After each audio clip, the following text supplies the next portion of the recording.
Forrest's expedition into West Tennessee was a raid during the American Civil War conducted from December 11, 1862 until January 1, 1863 in West Tennessee. In December 1862, Confederate Brig.Gen.Nathan Bedford Forrest led an expedition of 1,800 to 2,500 men into West Tennessee. The objective was to tear up the Mobile and Ohio Railroad between Jackson, Tennessee and Columbus, Kentucky, thereby disrupting Union March. Gen. Ulysses S. Grant's supply line. This article is a summation of the West Tennessee raid conducted by Gen.Nathan Bedford Forrest from December 10, 1862 to January 1, 1863. The information is extracted from Chapter 7 from an 1868 published book written by General Thomas Jordan and J.P. Pryor titled Campaigns of General Nathan Bedford Forrest of Forrest's Cavalry. Start of expedition. Forrest and his command, 1,800 men and 4 cannon, left Columbia, Tennessee on December 10 or 11, 1862.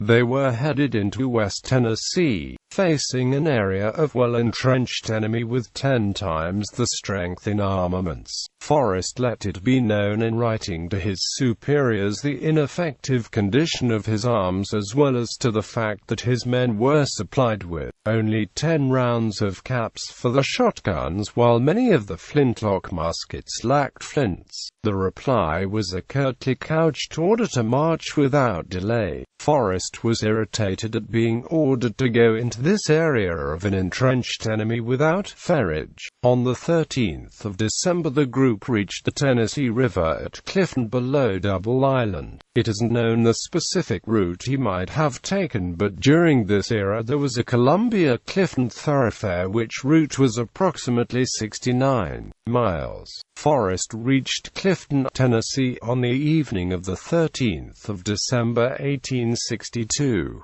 His men spent hours looking to cross the rain-swollen Tennessee River. On December 14, Forrest found hidden in the brush a leaky flatboat. He made this into a pontoon to begin an effective passage across the river. By the 15th he had fully forded the river. The artillery and wagon trains used this bridge, but the horses, mules and men swam across the river in a cold pelting rain without tents or other shelter. On the 15th the troop went 8 miles toward Lexington in Henderson County, Tennessee. On the 16th, moving some 18 miles toward Lexington, Forrest broke for camp to allow rest and to dry clothing and to prepare for the upcoming campaign. Upon inspection it was found that the greater part of the small supply of caps had become wet and unserviceable. However, the general had sent agents in behind the enemy lines, which paid off when a citizen reached the encampment with 50,000 shotgun and pistol caps. Initial contact and Battle of Jackson and Trenton, Tennessee. Encountering a federal force on December 17, 8 miles from Lexington, Forrest sent Colonel Starnes to engage and remove this obstacle. Forrest immediately led the remainder of his command by a road to the right to gallop to cut off the enemy retreat. He gave the lead to 4 Alabama companies from his old regiment under the command of Captain Frank Gurley. As soon as the artillery crossed a bridge about 6 miles from Lexington, General Forrest pushed on to where the enemy was found, forming a strong position on an elevated ridge, positioning Dibrell and Ampbiffel's regiments as well as Gurley's battalion and his own escort. Gen. Forrest attacked the left of the Federal line and broke it, then turned and struck it on the flank again, scattering Col. Hawkins' Tennessee Federals, leaving the 11th Regiment Illinois Volunteers and artillery to the brunt of the attack. Captain Gurley, with at most 200 men, captured 150 officers and men including Col.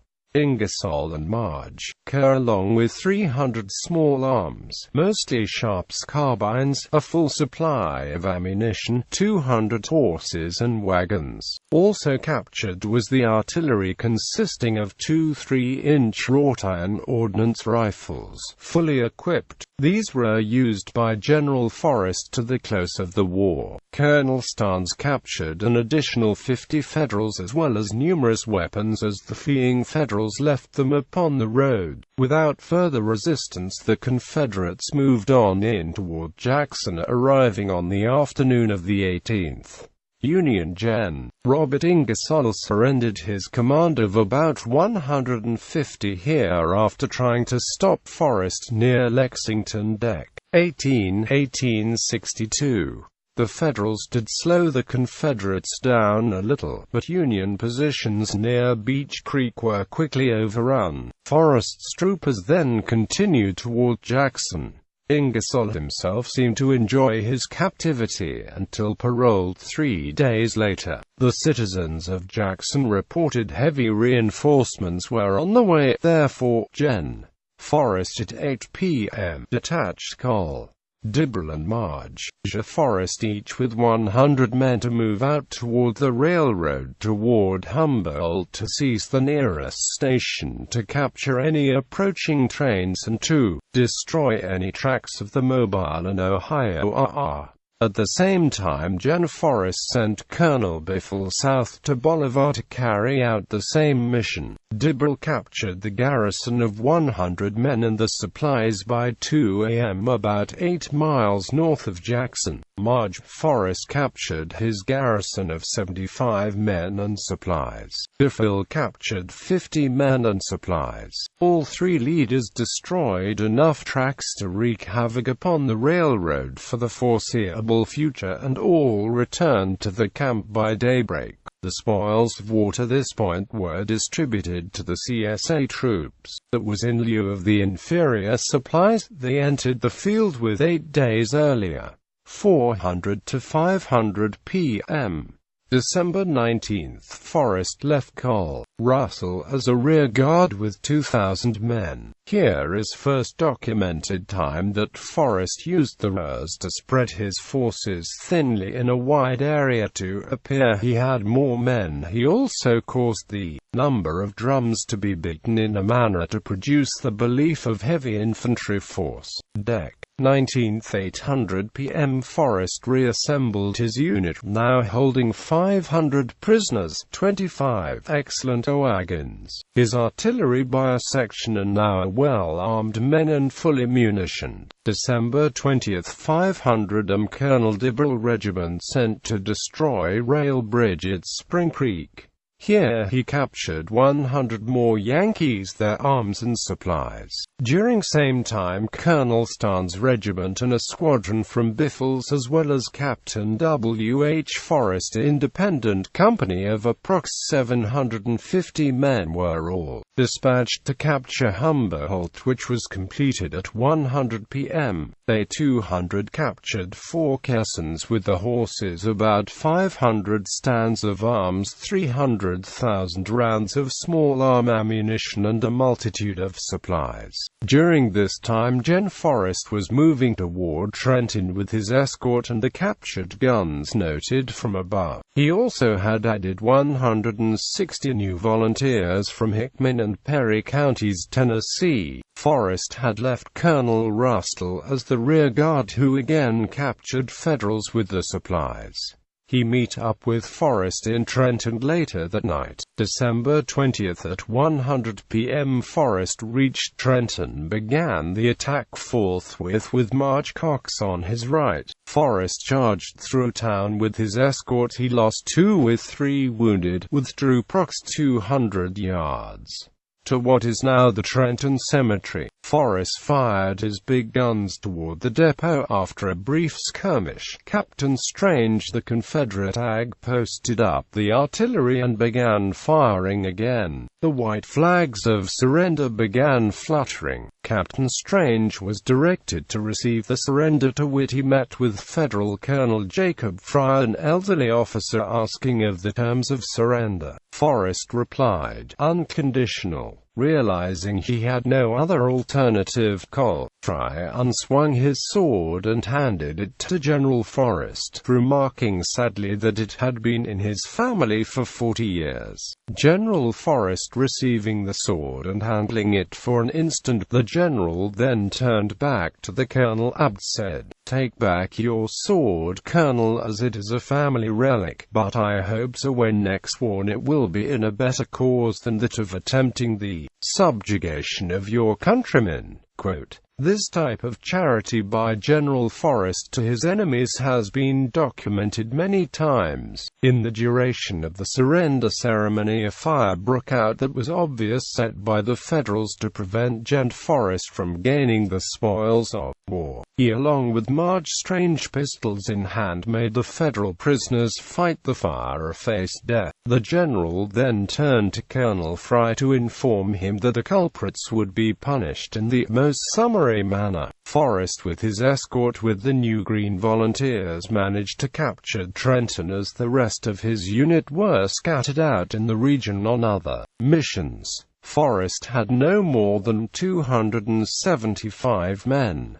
He captured 400 Federals. This included Colonel Fry, Colonel Hawkins, several field officers, 300 Negroes, 1,000 horses and mules, 13 wagons and ambulances, 7 caissons, 20,000 artillery rounds, 400,000 small arm ammo, 100,000 rations of subsistence, large amount of cavalry equipment, quartermaster stores, supplies, soldier baggage, etc.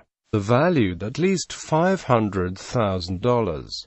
The captured booty will be worth over $15 million in 2014 US dollars. Forrest paroled some 1,300 officers and men to return home as the captured powers was overtaxing their ability to manage the many prisoners. However, some 800 to 900 were marched under the command of Lt. Col. N.D.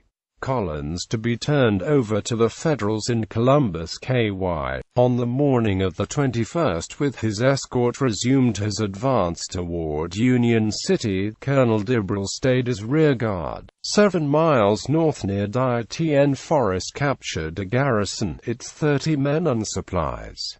Forrest burned more bridges and rails. Forrest traveled another 7 miles, where he overtook his commissary Marge G.V. Rambo. Whereas there was considerable Federal resistance, a firefight broke out against 250 Federals who retreated to the fortification at Kenton Station. Forrest surrounded the stockade to prevent escape into the Obion Bottoms. After a few cannon shots, the stockade surrendered with white flags fluttering from all directions.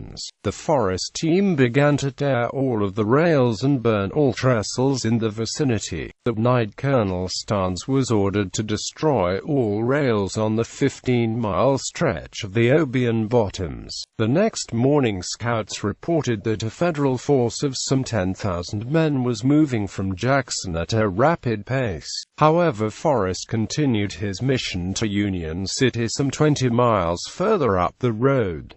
In the meantime, Lt. Colonel Collins was en route to Columbus and happened upon a beleaguered Federal force who surrendered by the demand of the Lt. Col. The 22nd of December, Forrest encamped and made haste to parole his new prisoners since leaving Trenton. 23rd, some 300 men who were turned over to Col. Collins, approx 1,400 men now sent to Columbus. On the 23rd, the Federal soldiers at an outpost near Moscow, some 12 miles distant, fled upon seeing the Confederates, and they fled toward Columbus. The general, reaching the northern utmost of his mission, turned south to return some 12 miles south of Union City. A courier from Colonel Starnes stated they had destroyed the trestle works to the south of the Obion River. The entire command spent December 24th and 25th demolishing the solid heavy trestles on the north and south forks of the Obion River. Then they rested for a few hours. Reports stated that Trenton was now occupied with 12,000 Union troops with the mission to destroy Gen. Forrest. 26th destroyed the railroad bridge over the North Fork of the Obi and the Paducah branch. Forrest then put his whole force in motion toward Dresden, some 26 miles, and encamped near for the night and to receive scouting reports. Federals were rapidly advancing toward Union City by road from Trenton, and a movement made in force up the Obi and in the direction of Mill-Morseville and Huntington to cut off the Confederates. 27th Forrest moved his command toward Huntington, encamping at Mackenzie's Station on the Memphis, Clarksville and Louisville Railroad. Colonel Russell was sent as an advance team to seize and hold a crossing over the Obion. However, the Federals had already destroyed all bridges south of the high road leading from Jackson to Paris, Tennessee. Russell had major fighting but forded the Obion and kept his position. Marge Cox was sent at double time to seize the road from Paris to Huntington. In the ensuing time, Forrest made passage across the Obion near Mill-Morseville using an impassable bridge that the Federals had abandoned. The locals in Mill-Morseville called this a double bridge. Forrest reached it at 11:00 p.m. and began cutting timbers to reinforce the bridge. It took 1 hour to double the bridge.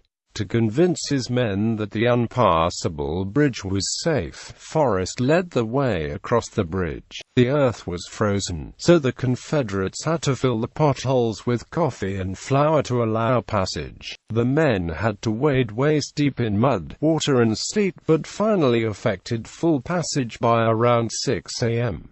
The men then were given 4 hours to rest. The 29th of December by 10 a.m. scouts reported that 10,000 Federals were 12 miles distant in Huntington. The Confederates were on the move for Lexington over nearly impassable terrain and encamped 9 miles from that location. Another battle from the general's command occurred during this time in Clarksburg, Tennessee, led by his younger brother Captain Forrest. Battle of Parker's Crossroads.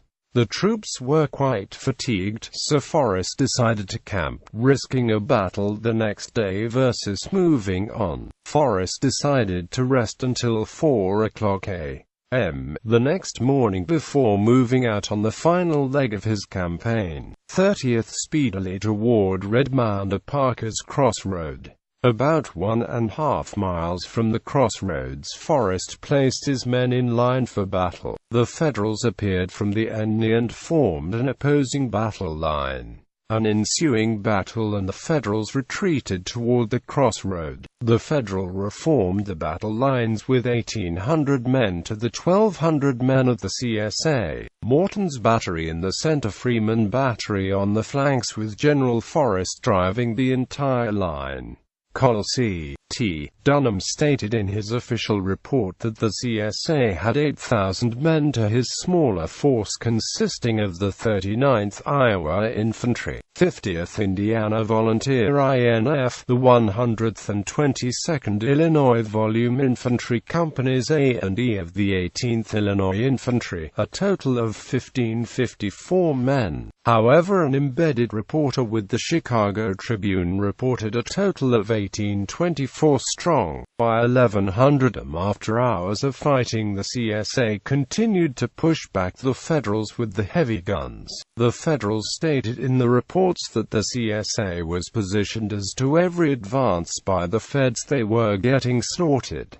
Here, Col. Napier charged the defense line of Federals to fall mortally wounded. Colonel Napier, in his martial ardor, compelled him forward without proper reflection, costing him his life. Forrest then threw Colonel Russell around the left flank and rear with the artillery set to enfilade the enemy. The Federal line gave way with white flags flying. In the meantime, a fresh Federal force of 2 brigades came up from the CSA rear, in a sense trapping them. A Federal officer called for Forrest to halt and surrender. Forrest promptly replied that he had already done so some time since, but would move up what remained of his command command and surrender in form, with this turning his horse to gallop away in the direction of his troops, notifying the inmates of his hospital that they could make their escape. Rejoining his command, he double-timed from left flank as Forrest was escaping. The Federals came upon their injured comrades and began resumption of battle. Marge Cox with Napier's men was captured with about 250 men. In the ensuing battles, Forrest and the Confederates were caught in the open, and the Federals were now firing from the ridge that the CSA had occupied hours before. Forrest made one of his mad dash charges toward the Federal lines, dispersing the gunners, creating confusion. This allowed his command to regain the mounts. Colonel Starnes came back into the fray with 250 men, which allowed Forrest to regroup with another 200 men. Came up 800 yards east of Parker's house and threw himself upon the rear of Dunham's brigade, recapturing his wagon train. In the battles of the day from 06:00 am to 300 p.m., Confederate losses was 25 officers including Colonel Napier, 75 wounded, 250 captured, 3 pieces, 4 caissons, 5 wagons, 2 ambulances, and 75,000 rounds of ammo. The Federal loss was 3 guns, or order combat, 2 caissons, 15 wagons,